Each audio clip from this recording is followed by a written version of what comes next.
Form में भी करा सकते हैं, डिपेंड करता है कि आईडी में मिलती है नहीं। ठीक है, तो करने स्टार्ट। सबसे पहले बात करेंगे रिवीजन। आज का टारगेट हमने कुछ भी नहीं, कॉकरोच 2 डाल दिया है जिसके अंदर लगभग कॉकरोच एंड कर देंगे। ठीक है, अच्छा लास्ट लेक्चर में रिवीजन थोड़ा लेके चल लेते हैं।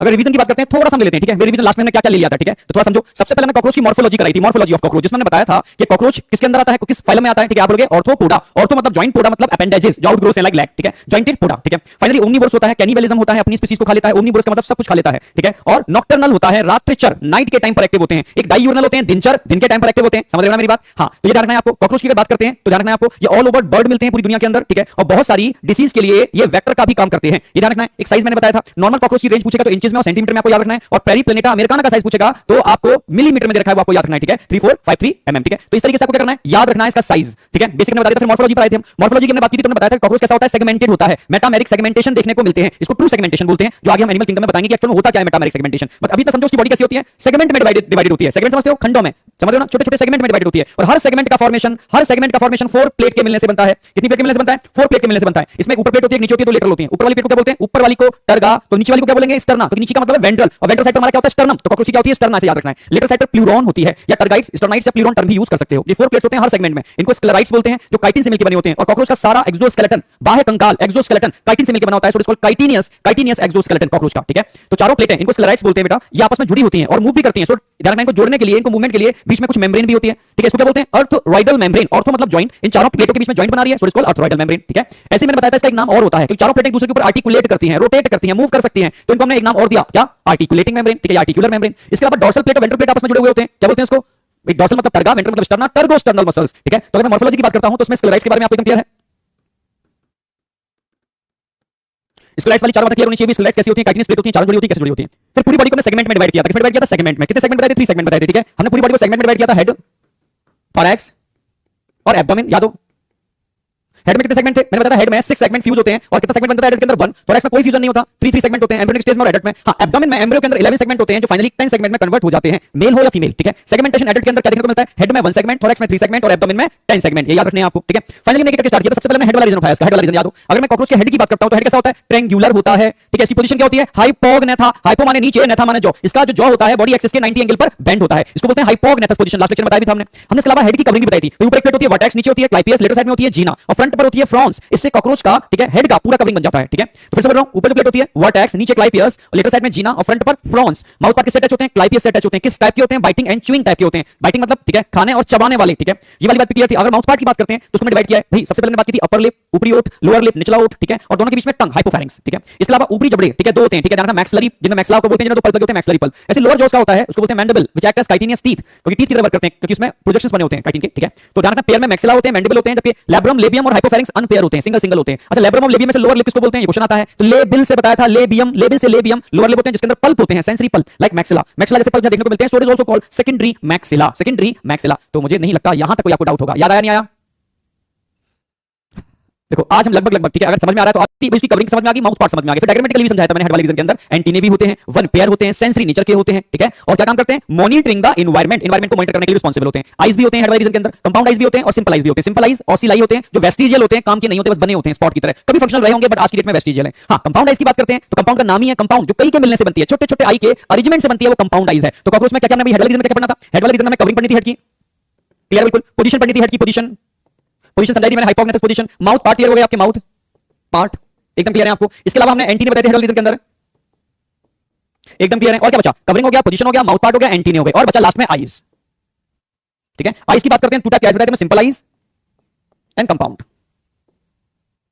ठीक है, सिंपल आईज को हमने ऑसिलाई बोला, वेस्टिजियल थे, काम के नहीं थे। कंपाउंड आईज की बात करते हैं तो वो छोटे छोटे यूनिट के मिलने से बनते हैं। यूनिट को क्या बोलते हैं? ओमेटिडिया। क्या बोलते हैं? Ommatidia. 2000 ommatidia present in each eyes. और तो किस टाइप का इमेज बनाते हैं? मैंने बताया था, अगर कॉकरोच के सामने आप चले गए तो आपके टुकड़े कर देगा। कितने टुकड़े कर देगा कॉकरोच आपके? जरा बताओ अपनी आंखों से, बस आंखों से ही आपके कितने टुकड़े कर देगा? जरा नंबर बताओ फटाफट। एक आंख से कितने और दोनों आंखों से कितने टुकड़े कर देगा? ठीक है, मैक्सिमम बच्चे 2000 लिखेंगे, पर दोनों आंखों से वो 4000 पीस करेगा, और वो सारे टुकड़े ब्रेन में जाएंगे और मोज़ैक, मतलब छोटे छोटे टुकड़ों के मिलने से पूरी इमेज बनेगी। इसी को बोलते हैं मोज़ैक। समझ गए ना? बिल्कुल। 2000 ommatidia in each eyes, total 4000 ommatidia होंगे, और आपके 4000 टुकड़े करेंगे, और तब ब्रेन में जाकर के एक इमेज बनेगी इनके कॉम्बिनेशन से। तो इस टाइप की जो इमेज बन रही है उसको मोज़ैक बोलते हैं। ठीक है, मोज़ैक, क्लियर बिल्कुल। यानी कई के जुड़ने से बन रही है। जितने भी नॉक्टर्नल एनिमल होते हैं, ठीक है, उनको रात में प्रॉपर नहीं दिखता, धुंधला दिखता है, पर कॉकरोच नॉक्टर्नल होते हुए भी उसको स्पष्ट दिखता है। यानी सुपर इंपोज इमेज नहीं होती इसकी। सुपर इंपोज का मतलब है ओवरलैपिंग इमेज। इसकी नॉन ओवरलैपिंग इमेज होती है, यानी एपोजिशन। तो बस आइज में 3 बातें ध्यान रखनी है। कंपाउंड आइज होती है, मेन आइज, ओमेटिडियस की यूनिट होती है, ठीक है, मोज़ेक विजन होता है, ठीक है, और नॉन ओवरलैपिंग इमेज बनती है, इसको हम क्या बोलते हैं, एपोजिशन। बस सेंसरी नेचर की होती है। ये वाला हेड वाला एकदम बेहतर तरीके से ब्रेन में सेट हो गया। आगे बढ़ते हैं, ठीक है। तो यहां तक हमने खत्म कर दिया था और आज हमारा टारगेट था हेड के बाद क्या, थोरैक्स। यहां से हमें चलना है आगे। थोरैक्स की बात करते हैं तो थोरैक्स बिल्कुल बेटा बिल्कुल एपोजिशन यानी क्लियर, नॉन ओवरलैपिंग और सुपर इंपोज, ओवरलैपिंग इमेज, धुंधली एक दूसरे के ऊपर ओवरलैप करके मीसोथोरैक्स और मेटाथोरैक्स। और थोरैक्स में दो ही चीजें बताते हैं आपको, लेग और विंग्स। मैं एक साथ ट्रिकली बताऊंगा, ठीक है। इस साल भी क्वेश्चन आएगा इसके ऊपर। थोरैक्स में सेगमेंट कितने होते हैं, 3 सेगमेंट को, ठीक है। अब थोरैक्स को दो पार्ट में डिवाइड करते हैं। पहले तो उसको हम प्रोथोरैक्स जरूर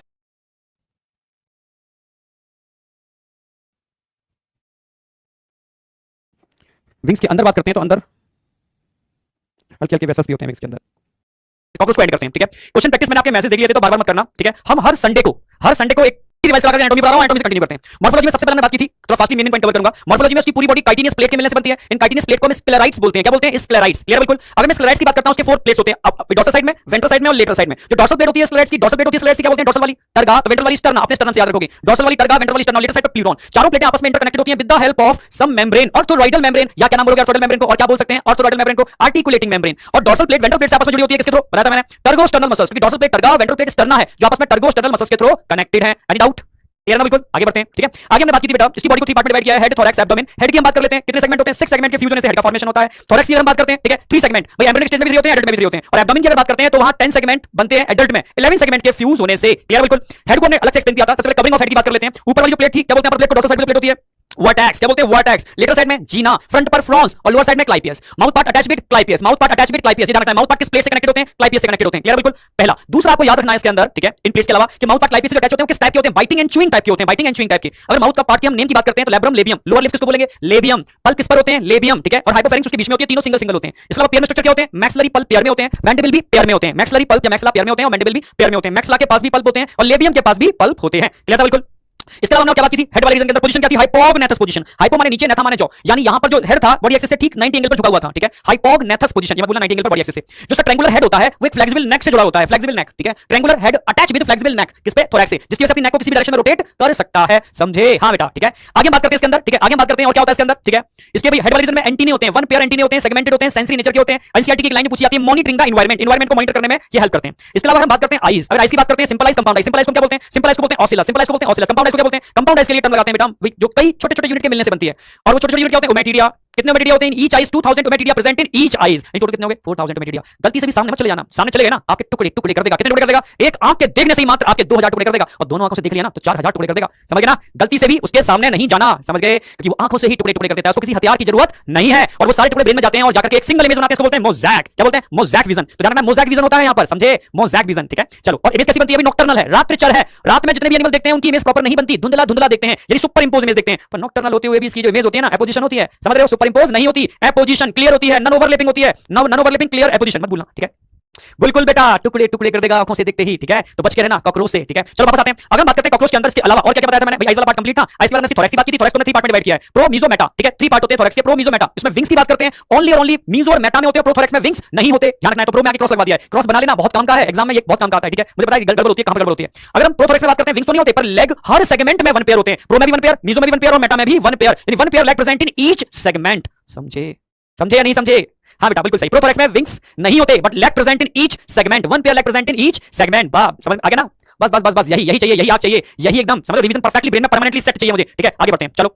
विंग्स 2 पेयर, लेग 3 पेयर। अगर विंग्स की बात करते हैं, विंग्स की बात करते हैं तो विंग्स में आपको क्या याद रखना है, प्रोटेक्टिंग विंग्स कौन से होते हैं, फ्लाइट के लिए रिस्पांसिबल विंग्स कौन से होते हैं। प्रोटेक्टिंग विंग्स जानना है आपको, टैगमिना या लाट्रा भी बोलते हैं, 4 विंग्स भी बोलते हैं। जबकि इसके नीचे वाले पार्ट में कैसे होते हैं, वो विंग्स जो फ्लाइट के लिए रिस्पांसिबल होते हैं, यानी hind wings, 4 wings and hind wings. जो 4 विंग्स होते हैं हार्ड होते हैं, काइटिनियस होते हैं, मजबूत होते हैं, समझ रहे हो ना मेरी बात, और बड़े होते हैं। जबकि हाइंड विंग्स की बात करते हैं, थिन होते हैं, मेम्ब्रेनस होते हैं, ट्रांसपेरेंट होते हैं, ओनली फॉर फ्लाइट। बस इतना ध्यान रखना है। टैगमिना लाट्रा इस क्वेश्चन आया था और कई बार बोल चुका हूं, ठीक है। अगर आप टीचर की बात पर ध्यान दो, मैं आप बिलीव करोगे नहीं करोगे, एक टाइम था बस क्वेश्चन के आगे मैं इंपोर्टेंट क्वेश्चन मार्क लिखता था, मैं उनसे पूरा पेपर फंस जाता था, ठीक है।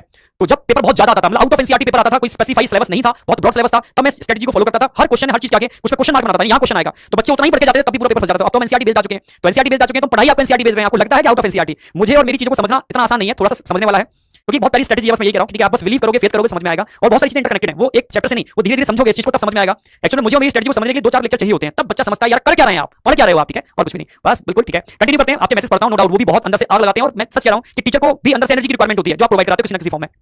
आगे बढ़ते हैं बेटा। इसके बाद हमने आगे बात की थी, याद हो आपको, ठीक है भाई, हमने एक पार्ट बताया था आपको लेग का, और अपने वाले सिस्टम से कंपाइल, क्योंकि अपने से कंपाइल करोगे परमानेंट याद रहेगा। जैसे जैसे हमारा half of pelvic, pelvic bone का जो आधा पार्ट होता है उसको कॉक्सल बोलते हैं, तो यहां पे कॉक्सा टर्म याद रखना था, ट्रोकेंटर टर्म याद रखना था, ठीक है भाई। ट्रोकेंटर वैसे तो हमारी बोन के प्रोजेक्शंस होते हैं, तो यहां एक छोटा सा पार्ट है ट्रोकेंटर, ट्रोकेंटर याद रखना है आपको। ट्रोकेंटर के अलावा आपको भाई आगे फीमर बोन, अपनी फीमर वाला पार्ट आ गया, फिर टीबिया वाला पार्ट आ गया, टीबिया को याद रखना है। और हमारे एंकल्स के अंदर क्या थे, टार्सल, तो यहां क्या थे, टार्सस। टार्सल की बात करते हैं, कितने टार्सल थे वहां पर हमारे एंकल के अंदर, मैं पढ़ाऊंगा, टेंशन मत करो, जिस दिन पढ़ाऊंगा सच कह रहा हूं, कोशिश करूंगा पूरा स्केलेटन उठा के लाऊंगा आपके लिए, बड़ा सा स्केलेटन, ठीक है। मजेदार क्लास होगी, मजा आएगा आपको, पक्की बात है, ठीक है। तो उसमें हम टार्सल की बात करेंगे, बस थोड़ा सा ये होता है कि स्केलेटन को हम साइड उठा के कोशिश करेंगे दिखाने की, ठीक है, क्योंकि ऑनलाइन में कैमरा मूवेबल नहीं होता, बस ये दिक्कत होती है, ठीक है। बंद कमरा होता है, कैमरा फिक्स होता है, बोर्ड फिक्स है, एक जितना पोर्शन सामने आएगा, तो जितना होगा मैं आपको विजुअलाइज कराऊंगा उसको, ठीक है। मजेदार क्लास होगी, क्या टेंशन मत करो। एक एक बोन, एक एक जॉइंट सिंगल क्लास के अंदर ब्रेन में सेट करूंगा, ये मेरा प्रॉमिस है आपसे। और प्रॉमिस ना निभा पाया तो बताना मुझे, कमेंट में बताना मुझे। सर आपने प्रॉमिस किया था सिंगल लेक्चर में आप हमें, ठीक है, सारे बोन और जॉइंट याद करा दोगे। हां, हो सकता है जॉइंट मैं नेक्स्ट लेक्चर में ले जाऊं, पर सिंगल लेक्चर में आपको सारे बोन, उनके नंबर और उनके टाइप हो गया तो जॉइंट यूजिंग करा देंगे, पक्की बात है, 100% ब्रेन में सेट। आगे हमने बात की थी बेटा इसके अंदर अपने से कंपाइल करना है भाई। मैंने coxa, trochanter, femur, tibia, tarsus 5, जो फिफ्थ टार्सस था उसमें एरोलियन लगा हुआ था। बादशाह मूवी याद हो आपको, ठीक है, सूज पहन करके खड़ी दीवार पे चढ़ा था, तो बस ये भी अपना बादशाह है, इसको नीचे में पहले से ही वो वाले सूज दिए रखे हैं, उठा के कहीं चढ़ जाता है, ठीक है, बिना स्लिप हुए, समझे? यस बेटा, ठीक है। हां, टार्सस 5 होते हैं। टोटल सेगमेंट लैग में क्वेश्चन पूछेगा तो क्या लगाओगे? अक्सर बच्चे को याद करके आते हैं, तो मैंने थ्योरी में लिखा दिया है, टोटल 9 सेगमेंट होंगे, ठीक है, 5 नीचे आ गए और 4 ऊपर आ गए, ठीक है, टोटल 9 सेगमेंट। ओके, ये वाला पार्ट भी दिया था। अब थोरेक्स में हमने क्या बताया था, थोरेक्स कंप्लीट थी। इसके बाद बात की थी एब्डोमेन की, एब्डोमेन में दो बातें तो नहीं की थी, एक तो एनल सरसे और एनल स्टाइल। भाई स्टाइल कहां पर होंगे, स्टाइल बताओ, स्टाइल कहां पर होंगे, स्टाइल स्टाइल कौन मार रहा है, ठीक है, ऐसे याद रखोगे, समझ में आता है। स्टाइल कौन मार रहा है यहां पर, स्टाइल कहां पर आ रही है, मेल में आ रही है, फीमेल में, ठीक है भाई, देखो। अच्छा बताओ स्टाइल कौन है, स्टाइल किसको, स्टाइल मेल या फीमेल? यहां पर स्टाइल मेल, समझ लो, यहां पर स्टाइल मेल, बहुत बढ़िया, ठीक है। तो anal style only present in male cockroach, female में स्टाइल नहीं होती, फीमेल सीधी सादी होती है, कोई स्टाइल नहीं बढ़ती, ठीक है। मेल स्टाइल में रहते हैं, क्योंकि उनके पास क्या होते हैं, एनल स्टाइल होते हैं, one pair unsegmented present on 9 segment, help in copulation, वाल्वा को ओपन करने में हेल्प करते हैं, ठीक है। वन पेयर होते हैं, अनसेगमेंटेड होते हैं, 9 सेगमेंट पर लगे होते हैं, ओनली प्रेजेंट इन मेल। जैसे तो सेक्सुअल डाइमॉर्फिज्म के लिए रिस्पांसिबल है, यानी मेल और फीमेल को डिस्टिंग्विश करने में भी ये यूज होते हैं, समझ रहे हो ना? सेक्सुअल डाइमॉर्फिज्म यानी मेल और फीमेल को अलग-अलग करना। क्वेश्चन आएगा इनमें से कौन सा character, which of the following character responsible for sexual dimorphism? अब anal style only present in male. जबकि एनल सरसाई की बात करते हैं, ठीक है, मेल और फीमेल दोनों में होते हैं, ठीक है। वन पेयर होते हैं, सेगमेंटेड होते हैं, 15 सेगमेंट से मिलकर के बने होते हैं, 10 सेगमेंट पर होते हैं। कौन सेगमेंट पर, 10th, मेल और फीमेल दोनों में 10 सेगमेंट पर होते हैं, समझ रहे हो ना? हां बेटा, ठीक है, 10 सेगमेंट पर होते हैं, साउंड के लिए बहुत सेंसिटिव होते हैं, क्योंकि इन पर एक सेंसिटिव पार्ट है, ठीक है। मैंने बताया अर्थक्वेक अगर आता है तो इनको आइडेंटिफिकेशन इनके थ्रू पहले मिल जाता है, हाईली सेंसिटिव होते हैं, समझे?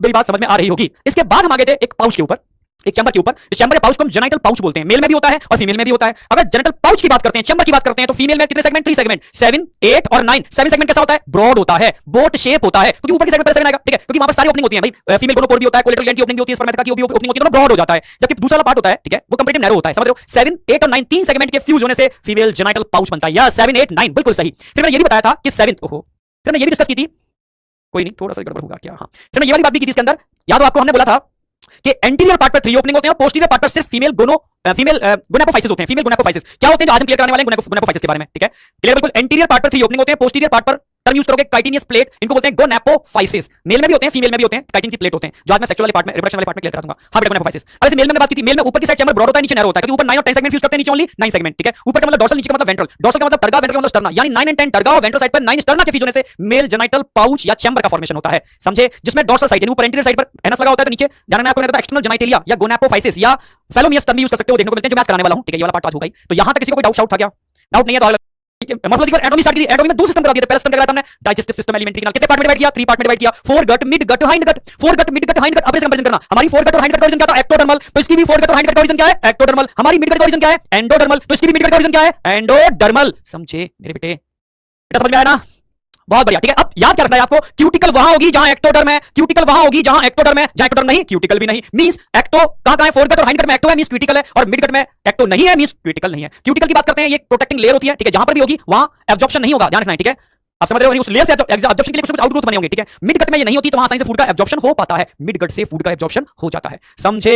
हां बेटा, मिडगट से फूड का एब्जॉर्प्शन हो जाता है, बहुत बढ़िया, बहुत बढ़िया। अब हमने पूरा ट्रैक समझाया था भाई। पहला माउथ था, माउथ किसमें ओपन करता है, छोटी सी नैरो ट्यूब थी, फेरिंग्स, फेरिंग्स छोटी सी नैरो ट्यूब में ओपन करता है, ईसोफेगस, ईसोफेगस आगे जाकर क्रॉप लाइक स्ट्रक्चर बनाती है, जिसमें फूड स्टोर भी होता है, और सलाइवरी ग्लैंड का सलाइवा भी इसमें आता है। सलाइवा में ओनली कार्बोहाइड्रेट डाइजेस्टिव एंजाइम होते हैं, मींस यहां पर सिर्फ कार्बोहाइड्रेट का डाइजेशन होता है, ठीक है, प्रोटीन और अदर सब्सटेंस का डाइजेशन नहीं होता। उसके लिए हेपेटिक सिक्के होते हैं, जो मिड गट में ओपन करते हैं, फोरगट और मिड गट के जंक्शन पर मिलते हैं, 6 to 8 या 7 to 8 भी हो सकते हो, मतलब मैक्सिमम 8 तक हो सकते हैं, ठीक है। ये हेपेटिक सिक्के lipid, protein, carbohydrate, digestive enzyme release कर लेते हैं, फूड के डाइजेशन में मेनली पार्टिसिपेट करता है। क्लियर था बिल्कुल? चलो बहुत बढ़िया।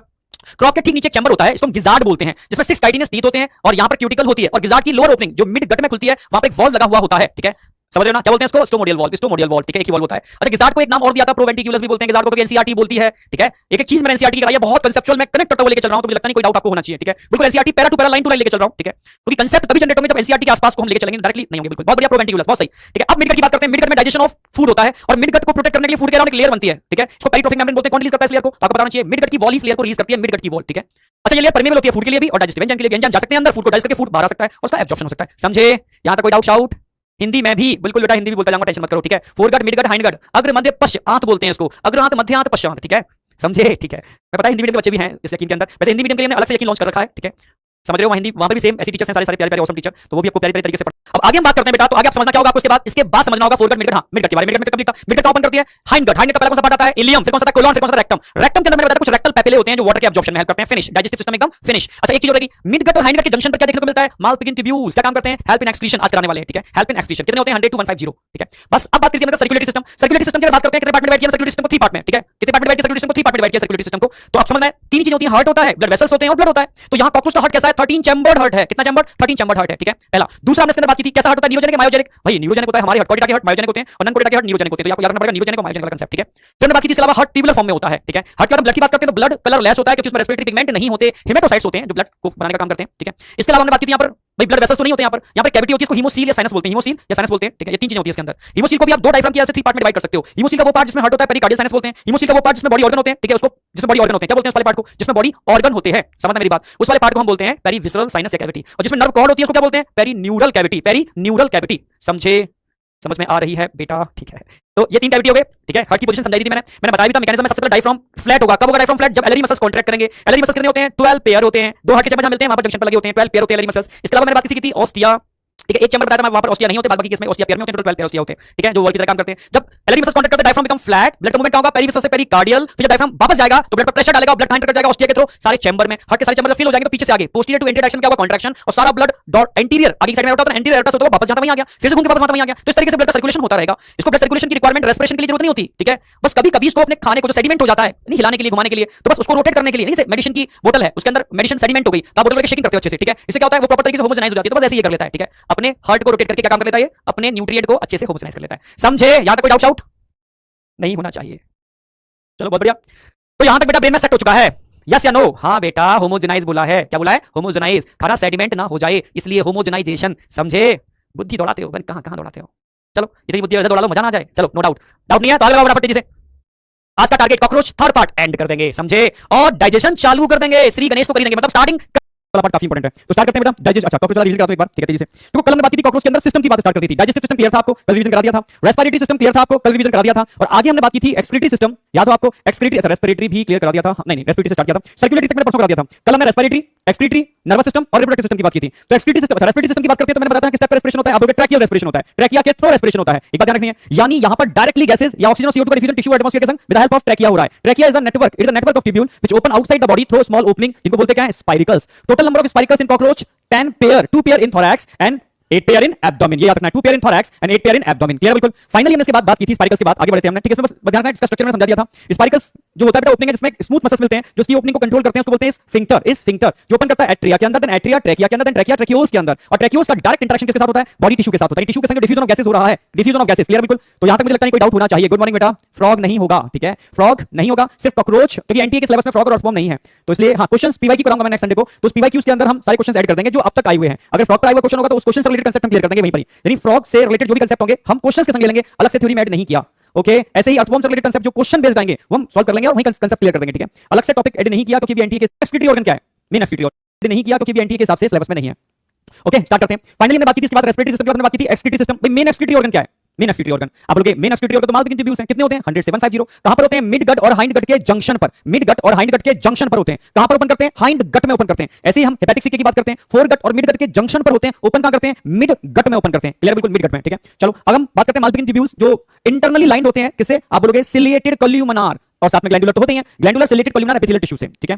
अगर हम बात करते हैं कि ये जो मालपिगिन ट्यूब्यूल्स हैं जो मेन एक्सक्रीटरी ऑर्गन है इसका किस फॉर्म में, नाइट्रोजनस बेस्ड को बॉडी फ्लूइड से एब्जॉर्ब करते हैं, आप लोग पोटेशियम यूरेट की फॉर्म में। पर ऐसे भी पूछ सकता है कि जो बॉडी टिश्यू होते हैं वो बॉडी फ्लूइड में नाइट्रोजनस बेस्ड को किस फॉर्म में रिलीज करते हैं, अगेन बोलोगे पोटेशियम यूरेट की फॉर्म में। अब यही पोटेशियम यूरेट इन एपिथेलियल टिश्यू में, मालपिगिन ट्यूब्यूल के एपिथेलियल टिश्यू में एंटर करके कन्वर्ट होता है uric acid and bicarbonate ion, potassium bicarbonate ion. अब पोटेशियम बाइकार्बोनेट तो काम के होते हैं जो ट्यूब्यूल के नेक्स्ट पार्ट से रीअब्सॉर्ब हो जाते हैं, बट यूरिक एसिड तो आप जानते हो, ठीक है, नाइट्रोजनस बेस्ड है इसको निकालना होता है, ठीक है, जिसको ये बाहर निकाल देता है क्योंकि इसका एक्सक्रीटरी प्रोडक्ट यूरिक एसिड है, so it is called uricotelic, इसको यूरिकोटैलिक बोलेंगे, आप समझ रहे हो ना, क्योंकि यूरिक एसिड के थ्रू की फॉर्म में अपने एक्सक्रीटरी सब्सटेंस को रिमूव करता है।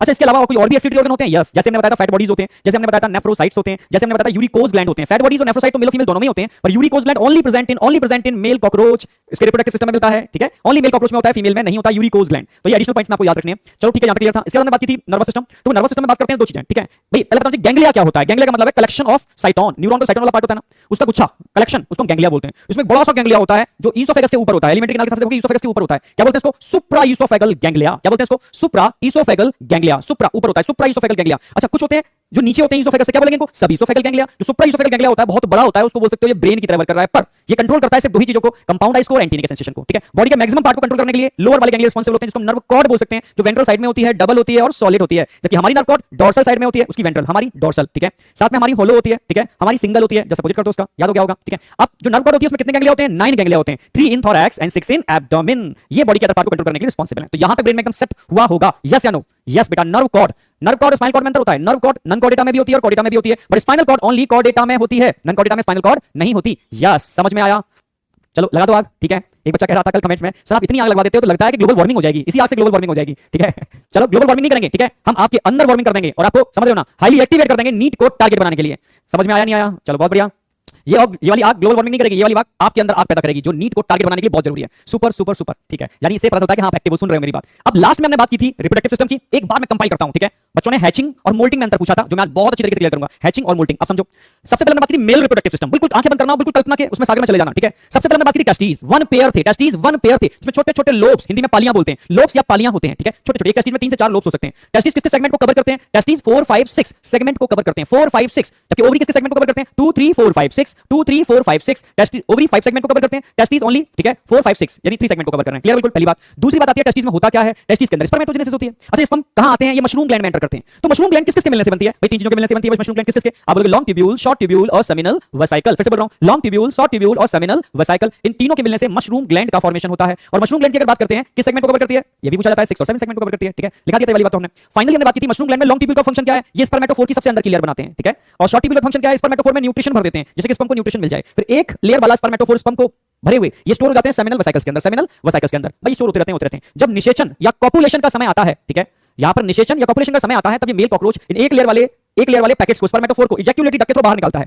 जब इजैक्युलेटरी डक्ट के थ्रू बाहर निकलते हैं तो इजैक्युलेटरी डक्ट के ऊपर एक लेयर और बना देती है, ठीक है। वो कौन सी लेयर होगी? मिडिल लेयर होगी। कौन सी लेयर होगी? मिडिल लेयर होगी। तो मिडिल लेयर को कौन रिलीज कर रहा है भाई? कौन? इजैक्युलेटरी डक्ट, ठीक है। अभी नीचे चैंबर में आ गई। अब चैंबर में के ऊपर एक लेयर और बनाई जाती है, उस लेयर को कौन बनाता है? इसके ऊपर एक लेयर को। तो आप बोलोगे इसके ऊपर लेयर को बनाने के लिए रिस्पांसिबल होते हैं वो होते हैं फैलिक ग्लैंड। कौन से ग्लैंड? Phallic gland. तो फैलिक ग्लैंड इसके ऊपर एक लेयर और बना देते हैं, यानी फैलिक ग्लैंड रिस्पांसिबल होते हैं आउटर लेयर को रिलीज करने के लिए। कौन सी लेयर? आउटर लेयर को रिलीज करने के लिए। तो phallic gland outer layer release कर देते हैं, तब जाकर के इसका स्ट्रक्चर प्रॉपर बनता है और ये तैयार है फीमेल के चैंबर में ट्रांसफर होने के लिए। फिर मेल के पास क्या आते हैं? एक्सटर्नल जेनिटेलिया, यानी बाहर निकले हुए जेनिटेलिया, जिसमें क्या क्या आता है? स्यूडोपेनिस, ठीक है। और क्या आता है? हुक्स भी आते हैं, स्यूडोपेनिस भी आते हैं, इसमें फेलोमियर्स भी आते हैं, left phallomere, right phallomere, ventral phallomere, it is the chitinous plate, ठीक है। इन सबको गोनापोफाइसिस टर्म भी यूज कर सकते हो। और टाइटिलेटर, ये आउटग्रोथ निकले हुए हैं, इनकी मदद से क्या करता है? इस पैकेट को लेकर के फीमेल चैंबर में ट्रांसफर कर देता है। कहां ट्रांसफर कर देगा? फीमेल चैंबर में। और फीमेल चैंबर में होती है स्पर्मेथिका, वो इस पैकेट से सारे स्पर्म को खींच लेती है, ठीक है। समझ मेरी बात? वैक्यूम पंप की तरह सारे स्पर्म को क्या करेगी? वो सक कर लेगी स्पर्मेथिका, और स्पर्मेथिका स्पर्म से भर जाते हैं। और वो खाली पैकेट हवा के झोंके की तरह, हवा के झोंके की तरह बाहर, बस हो गया काम, काम खत्म। अब फीमेल की बारी आई। फीमेल में क्या थे? 1 पेयर ओवरी थे, 2 3 4 5 6 सेगमेंट को कवर करते थे। 1 पेयर ओवरी के अंदर ओवेरियोल होते हैं। क्या होते हैं? छोटे छोटे ओवेरियोल। भाई एक ओवरी के अंदर 8 ओवेरियोल, दूसरी ओवरी के अंदर अगेन 8 ओवेरियोल, तो टोटल कितने ओवेरियोल हो गए? टोटल 16 ओवेरियोल हो गए। अब इन ओवेरियोल भी ट्यूब शेप में होते हैं, उन ओवेरियोल में भी ढेर सारे ऊपर लाइन से लगे हुए होते हैं, ठीक है। 16 कतारें हैं, रो, उनमें 16 के ऊपर भी ओवा लगे हुए हैं कंटिन्यू रोज की फॉर्म में, ठीक है। तो इस तरीके से ये ओवरी के अंदर ओवा प्रोड्यूस होते हैं। अब नंबर 1 बारी आती है कोलेटरल ग्लैंड। याद देखो ध्यान से, कोलेटरल ग्लैंड। कोलेटरल ग्लैंड एक चिपचिपा रिलीज करते हैं जो एक थैला बनाता है, कोकून। क्या बोलते हैं इसको? अच्छा, यहां पर इसको ऊथिका बोलते हैं, ठीक है। अथवा में ऐसे ही थैले को कोकून बोलते हैं, या ऊथिका।